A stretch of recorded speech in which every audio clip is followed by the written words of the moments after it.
Hello friends, welcome back.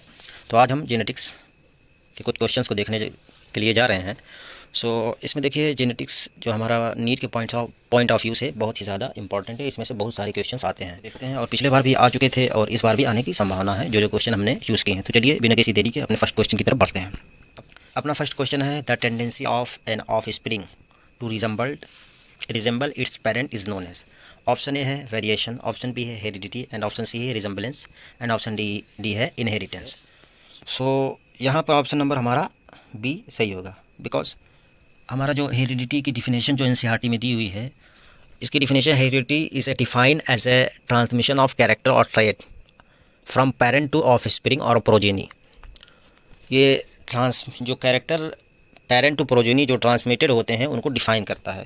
तो tendency of spring parent की, तो इसी वजह से हमारा हेरिडिटी जो है करेक्ट आंसर हो जाएगा। तो बढ़ते हैं नेक्स्ट क्वेश्चन की तरफ। हमारा सेकंड क्वेश्चन है, who is known as the father of genetics. Option A है Morgan, option B Mendel, option C Watson, and option D Bateson. हमारे जो जेनेटिक्स के जो पिता हैं, जो फादर हैं, वो ग्रेगर जॉन मेंडल हैं। ऑप्शन नंबर बी हमारा करेक्ट हो जाएगा। क्वेश्चन नंबर 3 हमारा है, the alternating form of a gene is called. Option number A है alternate type, option number A है recessive character, option number C है dominant character, and option number D है allele. हमारा alternate form of a gene जो है वो allele है, because allele जो अपना होता है, एलील को एलीलोमॉर्फ भी कहते हैं और एलीलोमॉर्फिक पेयर, इसको 3 नाम से मतलब डिनोट किया जाता है।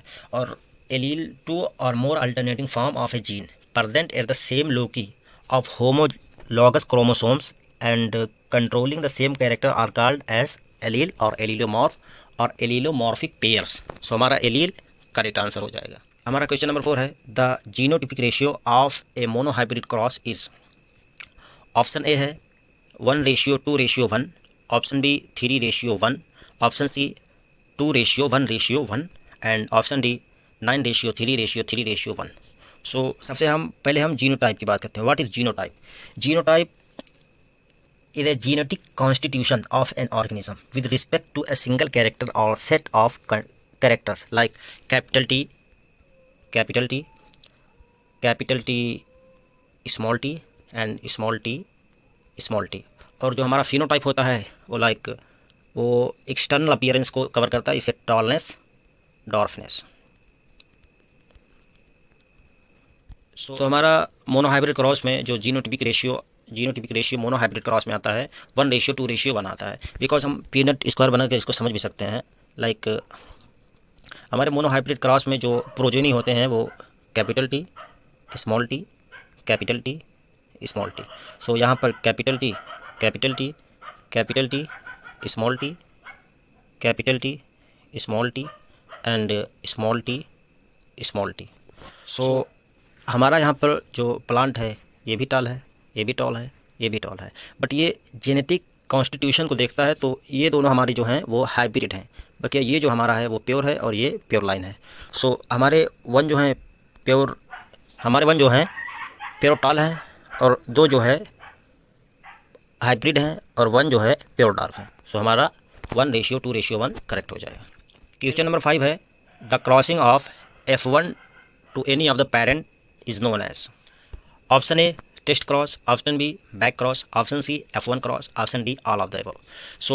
हमारा जो क्रॉस होता है, क्रॉस F1 से जो हमारा क्रॉस हुआ है एनी वन पेरेंट में, उस क्रॉस को हम बैक क्रॉस कहते हैं। हम इस क्रॉस में जो प्रोजेनी यानी बेबी होता है वो हमारे यहाँ पर आ गए प्योर लाइन पेरेंट्स, इन दोनों में से किसी में ये क्रॉस कर सकता है, इसमें भी और इसमें भी, इसे हम बैक क्रॉस कहते हैं। तो हमारे क्वेश्चन नंबर 5 का जो करेक्ट आंसर होगा वो बैक क्रॉस हो जाएगा। Back cross is the correct answer.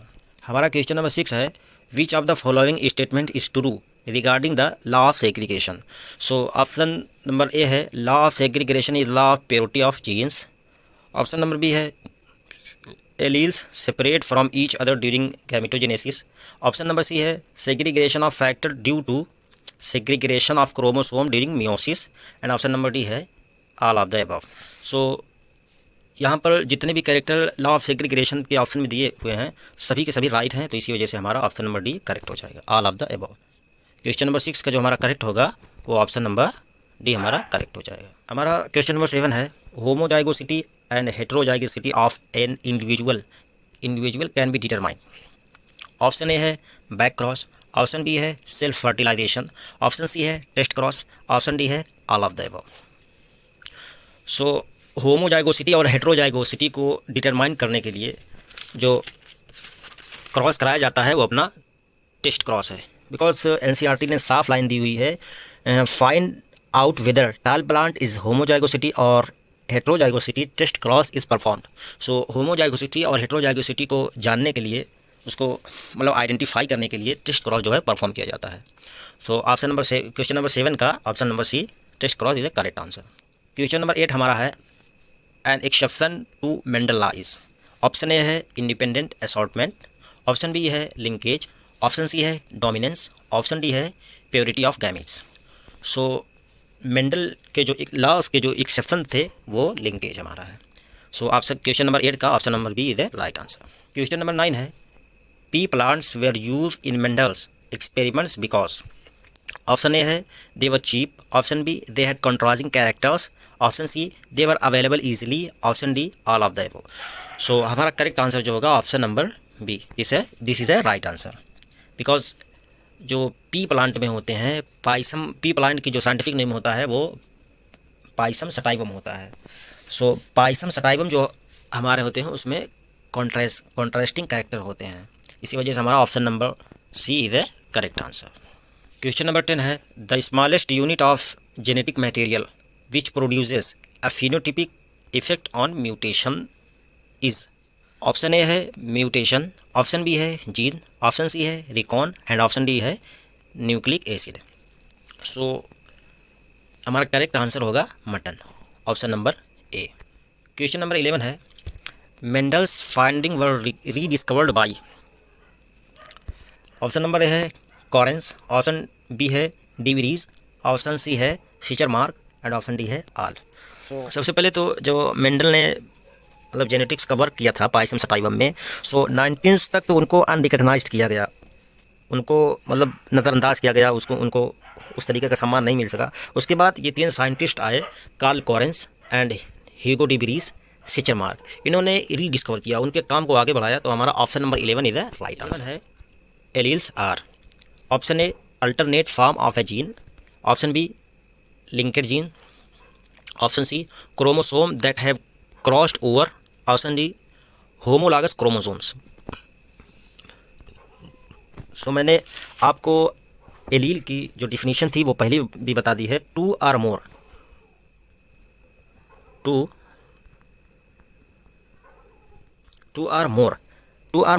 Alternating form of a gene is called allele. Allele को एलीलोमॉर्फ भी कहते हैं और एलीलोमॉर्फिक पेयर्स भी कहते हैं। तो हमारा option number A is a right answer. Option question number 12 का जो है हमारा ऑप्शन होगा वो ऑप्शन नंबर ए करेक्ट होगा।